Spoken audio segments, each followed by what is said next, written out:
ಸುದ್ದಿ ಜಾಲ. ನಮಸ್ತೆ ವೀಕ್ಷಕರೇ, ನಾನು ಪಾಣಿಶ್ರೀ ಕುಲಕರ್ಣಿ. ವಿಶೇಷ ಸುದ್ದಿಗಳ ಪ್ರಸಾರ ವೀಕ್ಷಿಸಿರಿ.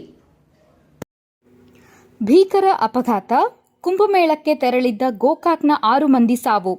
ಬೆಳಗಾವಿ ಜಿಲ್ಲೆಯಿಂದ ಪ್ರಯಾಗ್ರಾಜ್ಗೆ ಕುಂಭಮೇಳದಲ್ಲಿ ಪಾಲ್ಗೊಳ್ಳಲು ತೆರಳಿದ್ದ ಗೋಕಾಕ್ನ 6 ಜನ ಪ್ರಯಾಣಿಕರು ರಸ್ತೆ ಅಪಘಾತದಲ್ಲಿ ಸಾವನ್ನಪ್ಪಿದ್ದು 2 ಗಂಭೀರವಾಗಿ ಗಾಯಗೊಂಡಿದ್ದಾರೆ ಎಂದು ಬೆಳಗಾವಿ ಜಿಲ್ಲಾಧಿಕಾರಿ ಮೊಹಮ್ಮದ್ ರೋಷನ್ ಖಚಿತಪಡಿಸಿದ್ದಾರೆ.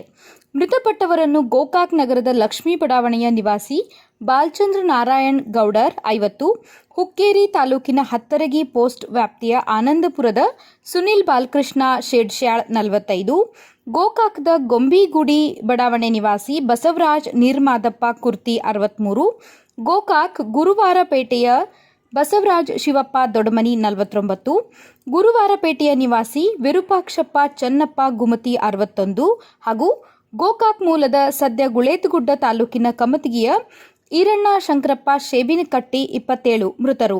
ಮುಸ್ತಾಕ್ ಶಿಂದಿ ಕುರ್ಬೇಟ್, ಸದಾಶಿವ್ ಉಪಲಾಳಿ ಗಾಯಗೊಂಡಿದ್ದಾರೆ. ಮಧ್ಯಪ್ರದೇಶದ ಜಬಲ್ಪುರ್ನ ಕಿತೌಲ್ ಪೊಲೀಸ್ ಠಾಣಾ ವ್ಯಾಪ್ತಿಯಲ್ಲಿ ಸೋಮವಾರ ನಸುಕಿನ 5 ಗಂಟೆಗೆ ಅಪಘಾತ ಸಂಭವಿಸಿದೆ. ಕೆಎ 49M 5054 ಸಂಖ್ಯೆಯ ತೂಫಾನ್ ವಾಹನದಲ್ಲಿ ಒಟ್ಟು 8 ಜನ ಪ್ರಯಾಣ ಬೆಳೆಸಿದ್ದರು.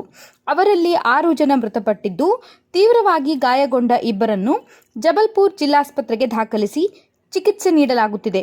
ಚಾಲಕರ ನಿಯಂತ್ರಣ ತಪ್ಪಿ ಡಿವೈಡರ್ಗೆ ಡಿಕ್ಕಿ ಹೊಡೆದ ಪರಿಣಾಮ ವಾಹನ ಪಲ್ಟಿಯಾಗಿ ಅವಘಡ ಸಂಭವಿಸಿದೆ ಎಂದು ಜಿಲ್ಲಾಧಿಕಾರಿ ಕಚೇರಿಗೆ ಅಲ್ಲಿನ ಅಧಿಕಾರಿಗಳು ಮಾಹಿತಿ ನೀಡಿದ್ದಾರೆ.